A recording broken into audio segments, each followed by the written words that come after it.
And it's not going to be an easy conversation, and things are not going to be change overnight, but it's our role, especially in HR, if we care about this, if we know what the data says, if we know that it can impact the company, are we just going to sit quiet? Are we just going to allow things to continue the way they are? Or are we going to speak up and advocate for change?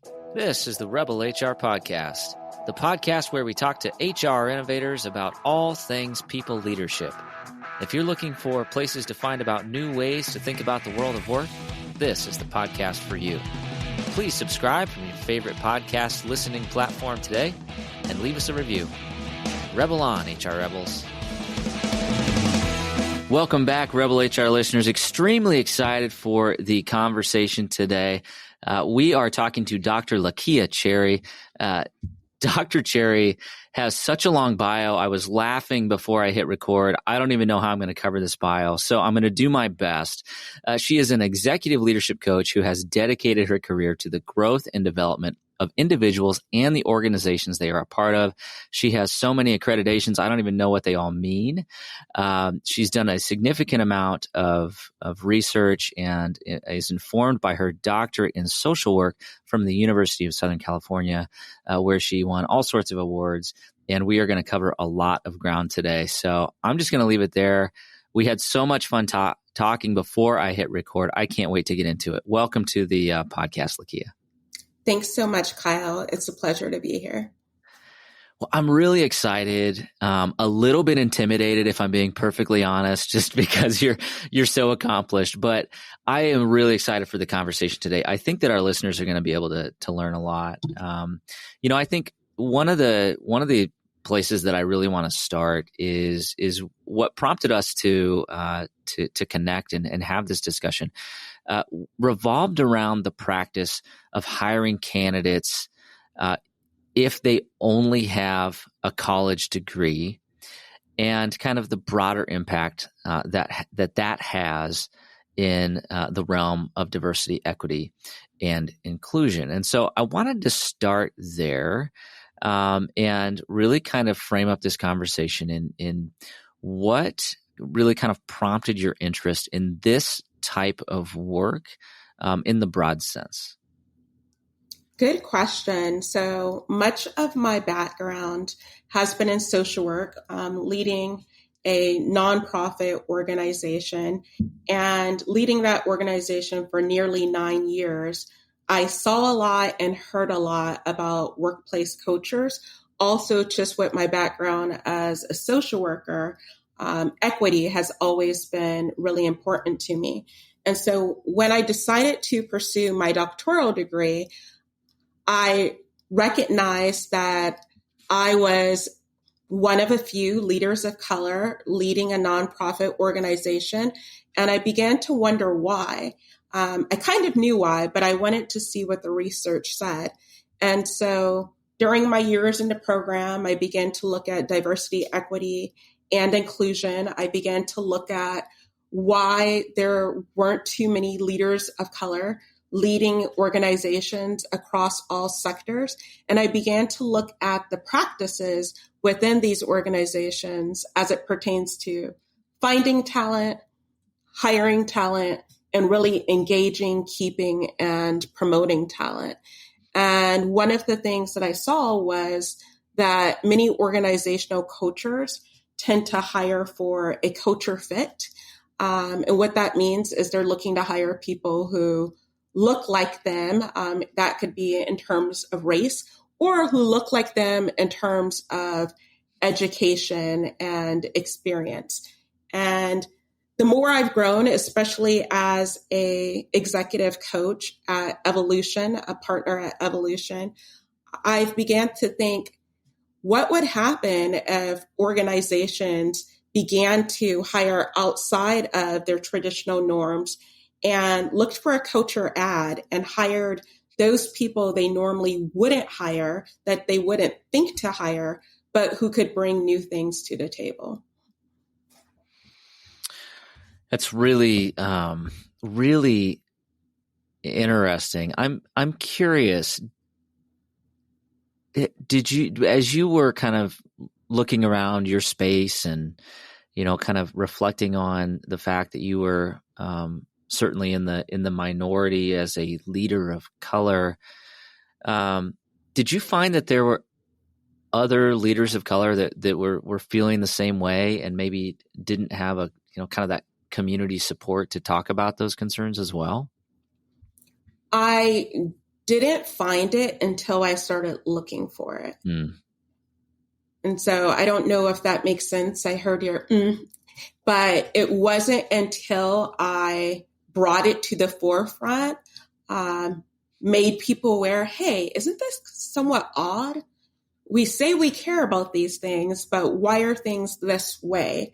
That others began to speak up who were of color, and or others who weren't of color began to take notice and to, mention some of their thoughts around this or their desire to change it. No, that's interesting. I wonder, the reason I wonder is I just, I know,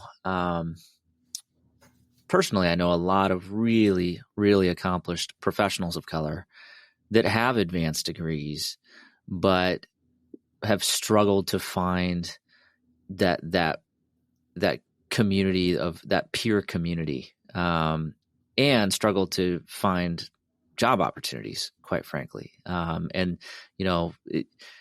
Looking at their resumes, it makes absolutely no sense why that would be. And my opinion is, it's systemic, that there is something there, that there is some sort of a root cause, whether that's within our local community or more broadly. That's a really big issue.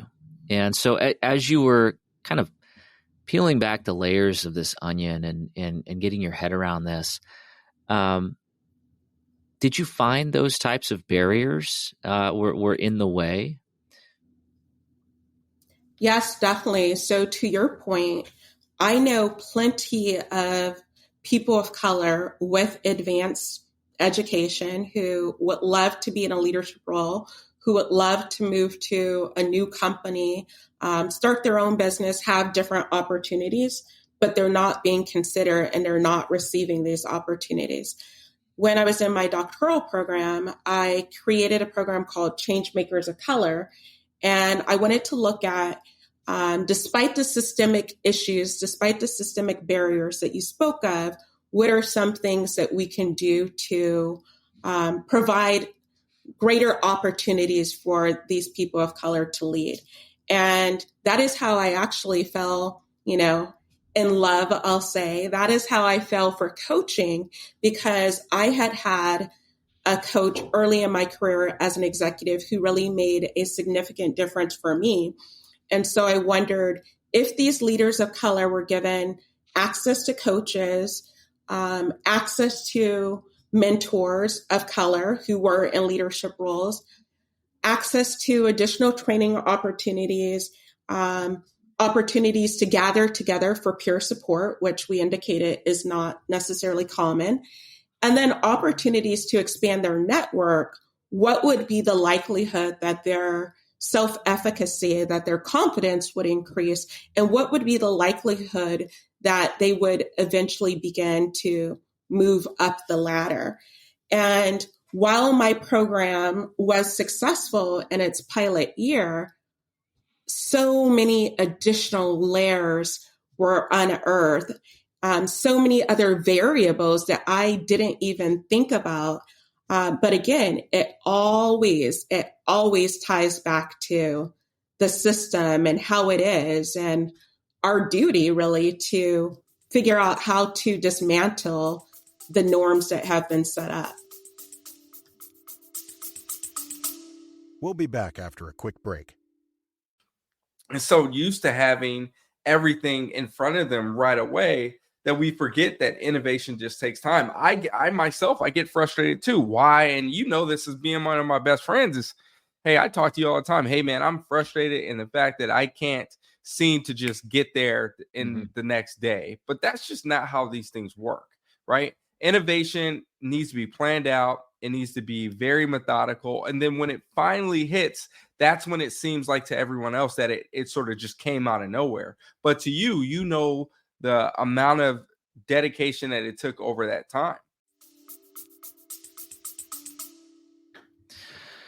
Well, I love that. And if there's anything we like on this show, it's dismantling norms. So we should call it the Dismantling HR Norms podcast. I like that. I guess Rebel has maybe it's more tongue in cheek, but I think that's so important. And that's one of the things that I know many of us struggle with is the systems that we use both to hire people and determine who should get promoted.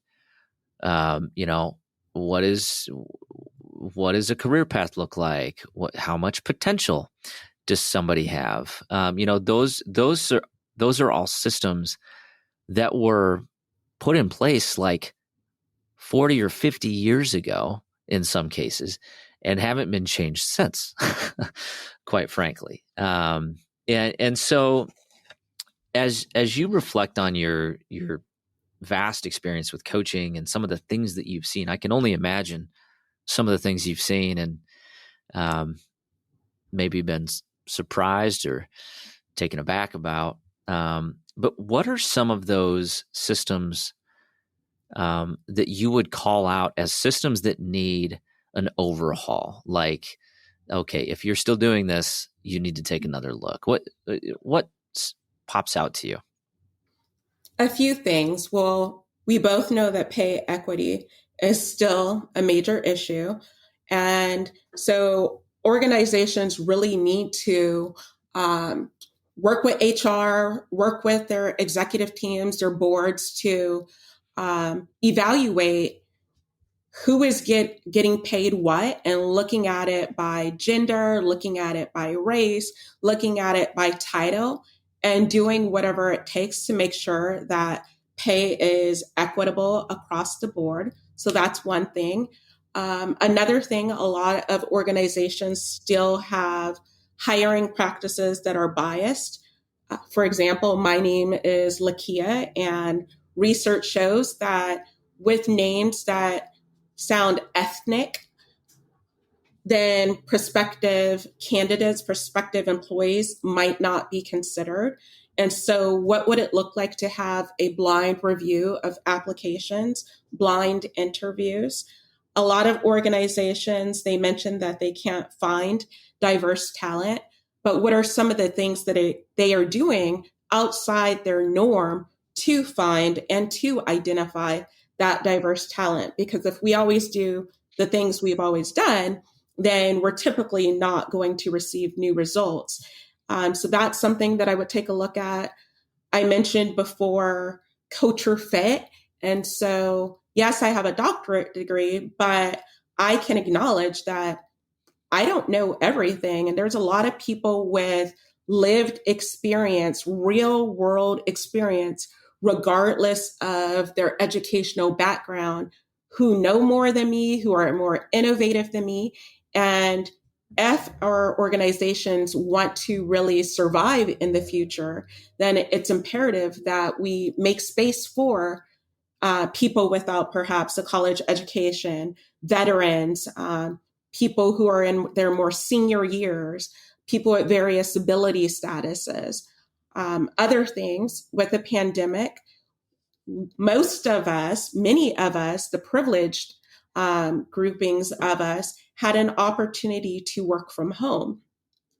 Now that it appears that we're on the other side of the pandemic somewhat, I mean, every day is changing. A lot of organizations are trying to move their employees back into the office. If they really want to sustain and be a future-oriented organization, they need to have the opportunity for both. They need to move in a hybrid direction. And so these are some of the things top of mind that I think organizations really need to work on and to consider. And then last, I'll just say, you mentioned that a lot of our policies have existed for 40, 50 years. A lot of rules are meant to be broken, and At what point are we going to look at these policies and then shift them and change them for the change we wish to see in the world and within our organizational cultures? Amen. Rules are made to be broken, or at least refined in a Exactly. 50-year period, right? At least refined. Yes. Well, I'm all about it. And there's so much there that we could dive into. I think that, if you were just listening, and kind of half listening, and you're driving on your way to work, and you caught like maybe two of those, really great points, hit back a couple times and listen to those again, because it's basically the playbook for having improved DEI in your organization. But I want to talk a little bit about blind applications. And, I think the research is really fascinating on, if there's a name that, it sounds different than the person reviewing, the application, it can be detrimental to that person's application. And so, to the point that in my career, and I won't name names or organizations, I have had a conversation with a manager that told me at one point, don't send me a resume if I can't pronounce the name. That conversation was not comfortable for that person, but that bias exists. And the reason I share that is because that is real. And whether you realize it's real or not, everybody has it. I think about it in the context of technology. If you are hiring for a developer role or a tech role or an IT role, and you see that somebody graduated from college in the 80s, do you have a bias about whether that person will be a good fit? And if you're an HR professional and you hire, you have to ask yourself that question every single time you review a resume. If you're not aware of it, it's going to creep into your hiring systems. And I think it's such an important topic. So I think everybody that's listening to this podcast probably agrees with that statement. One thing I'm curious about, Lakeya, is how do we address that? Knowing that there are some bad systems out there, what is the way that you have seen some of your clients and in some of your research where you have seen this addressed appropriately to really truly fix a system? Honestly, it's a work in progress where everybody is doing different things, but a few of the things that I have observed are Google Forms, for example, when you apply, where you cannot indicate your first name, where you cannot indicate your educational background, where you cannot indicate any identifying factors that may privilege you for consideration, if that makes sense. I've seen a few applications such as that. I have also seen interviewing processes where, for example, there is a committee, and again, they're not receiving the name of the person. They're not receiving information about where the person went to school. They're completely meeting and asking each other questions about what they observe based on the work that the person have done. And everyone is responsible for challenging someone else on the committee to try to limit the amount of biases that might be present.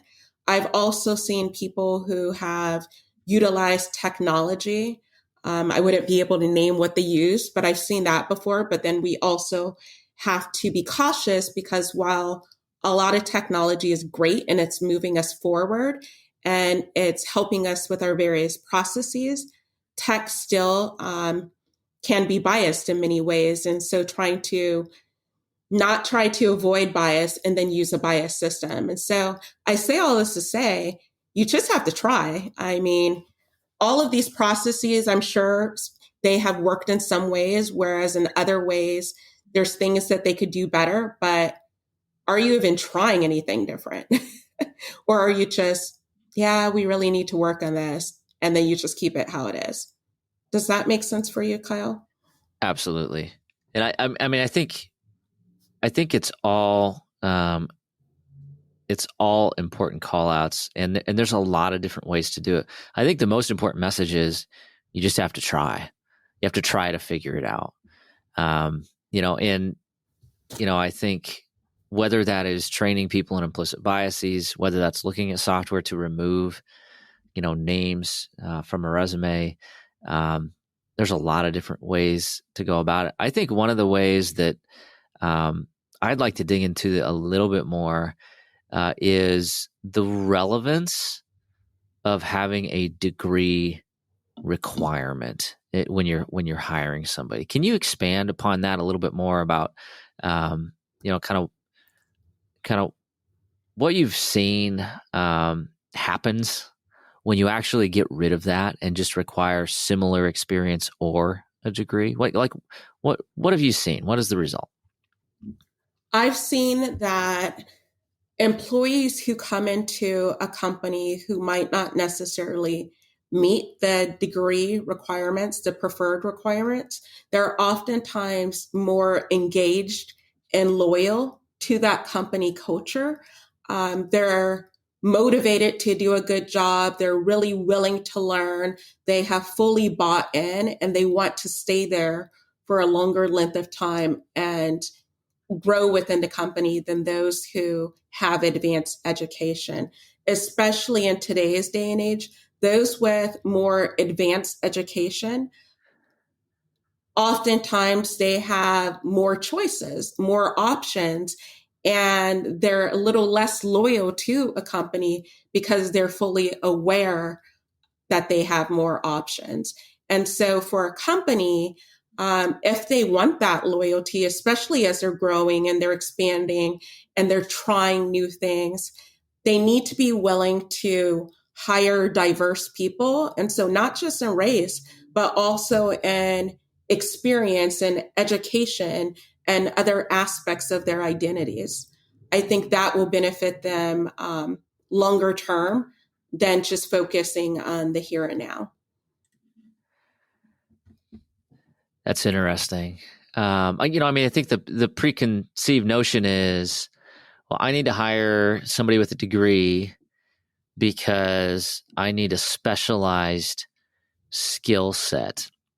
So for positions where, I think about like technical positions, where maybe there's somebody with a 2-year degree instead of a 4-year degree. Have you seen in some of your research and some of your, kind of interactions that can be overcame just through work experience, even if it's a kind of a more technical degree?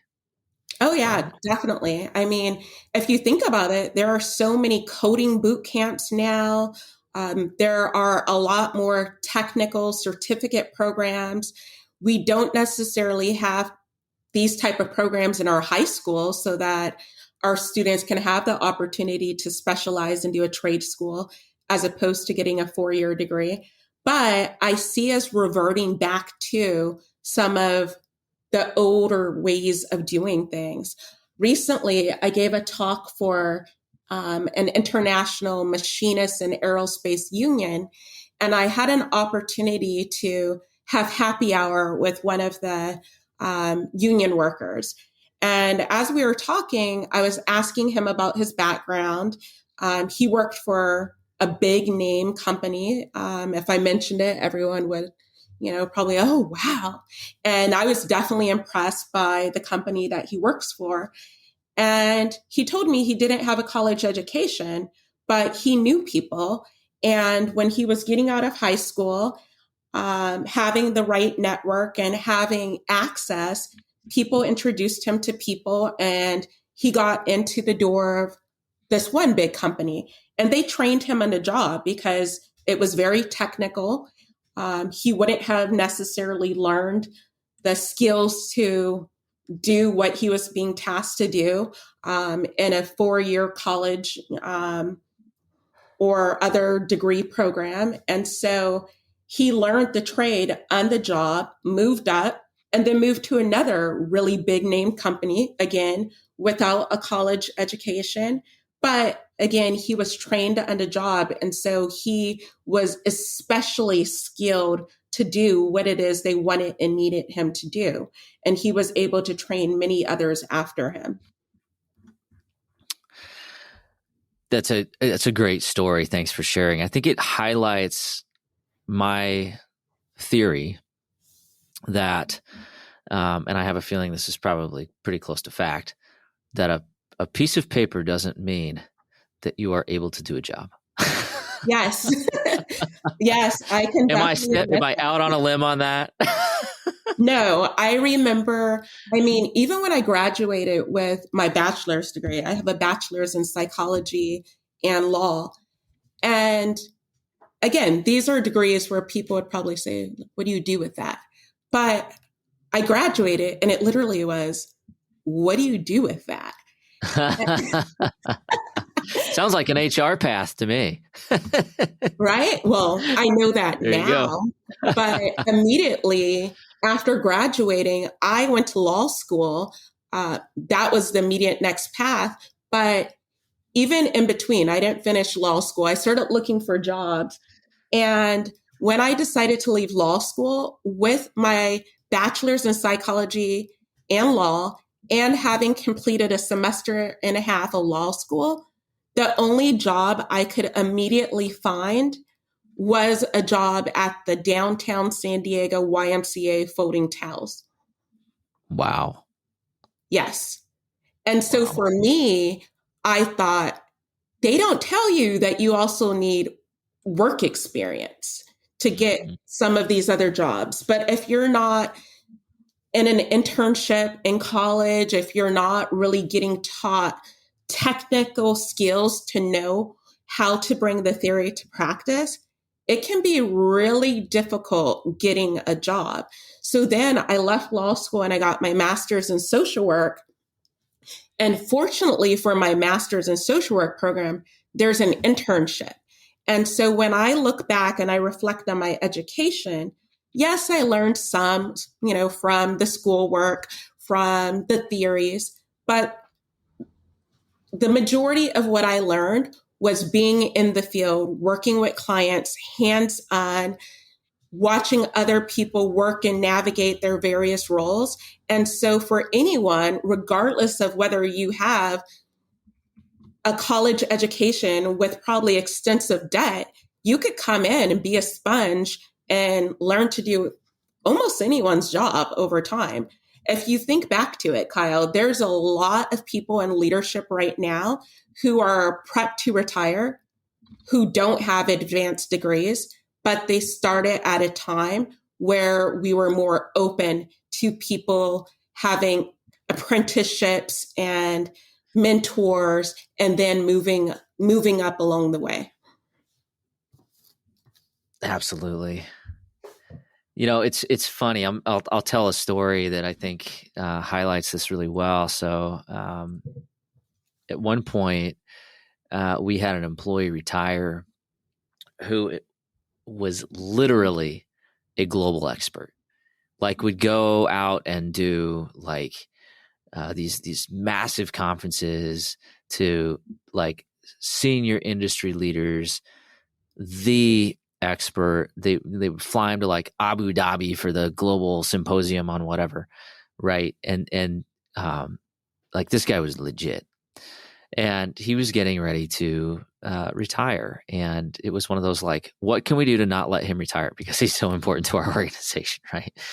And I asked the question, okay, well, let's think about this, and let's make sure we have an appropriate phasing program in place. But I asked the question, so what do we need to replace this level of expertise? And and so we're working through that and put together this job description with every last, detail of what this person would need to look like. And I took a look at the job description and I was like, okay, this is a purple squirrel.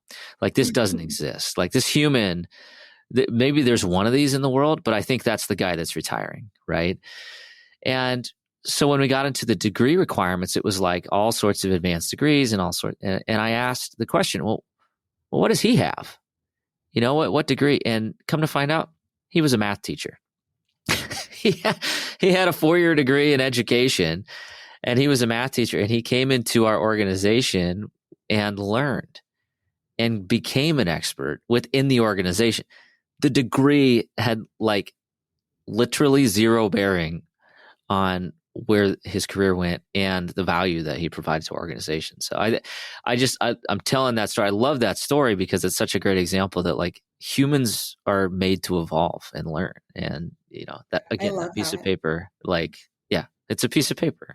We're completely adaptable. Another example in line with what you just said, I have a coaching client right now who has a background in anthropology, but is a designer. And so obviously the education and experience in anthropology, it connects and it relates to what she's doing.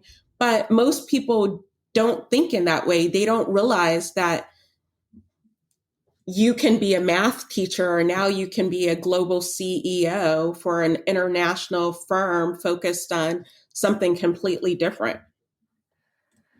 Just as long as you can think, just as long as you can collaborate, just as long as you can, work with people and so many other important leadership skills, communicate, etc., you're fine. You can adapt, you can learn, you can grow. Like you said, you can evolve. I'm with you. I mean, I don't think the listeners think we're having a robust debate here. Like, I think they can tell we're pretty aligned.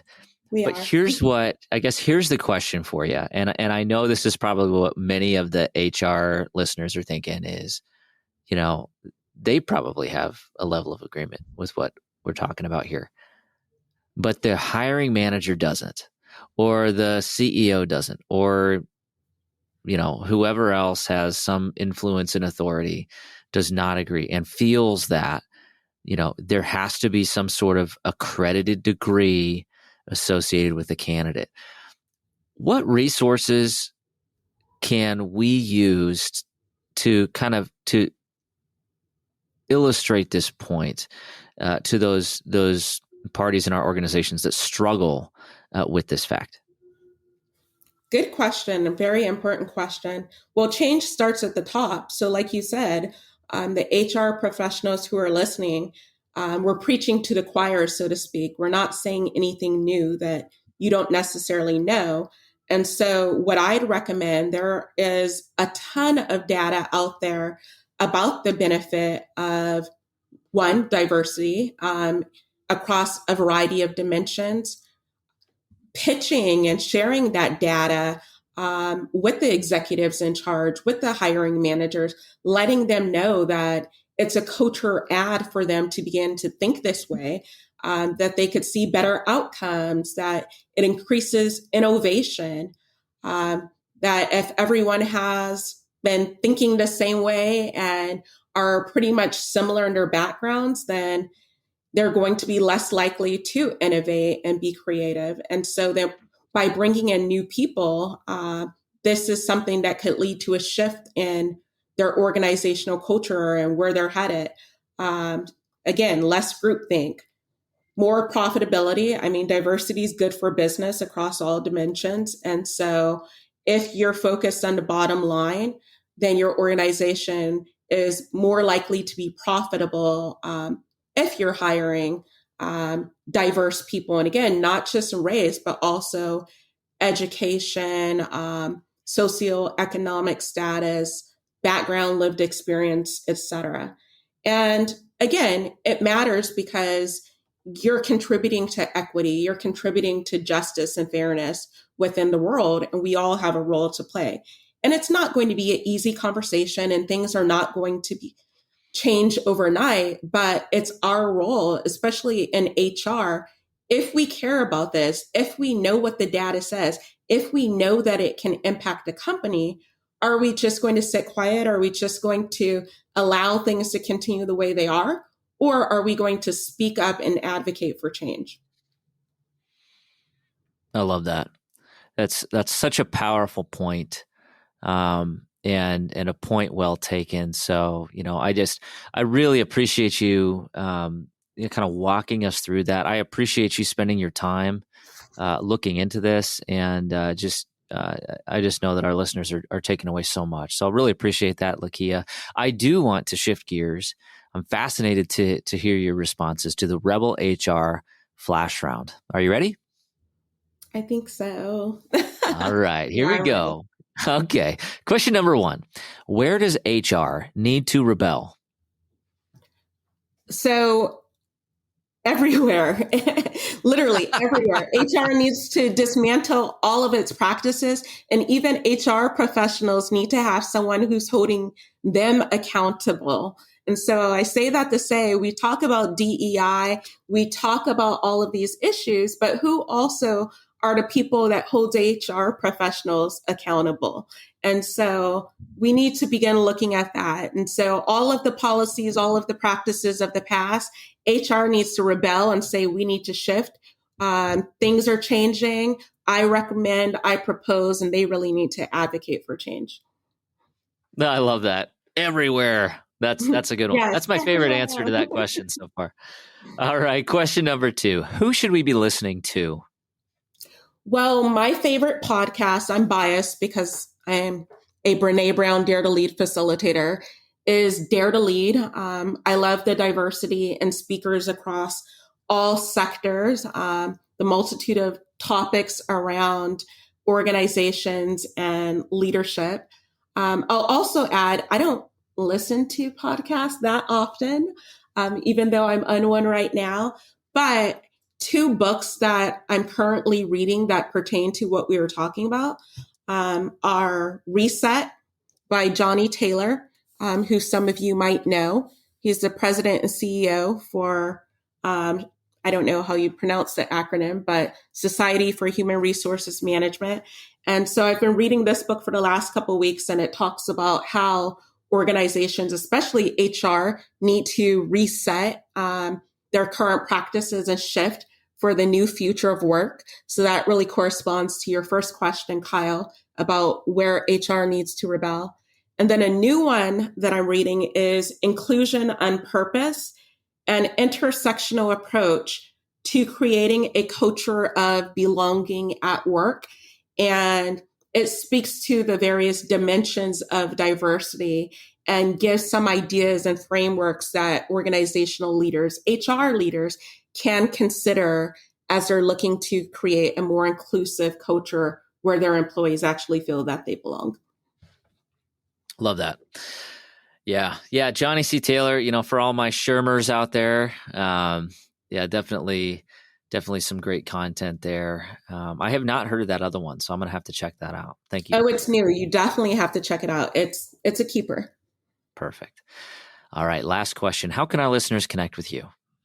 So the best way to find me is on LinkedIn. You could just search Lakeya Cherry.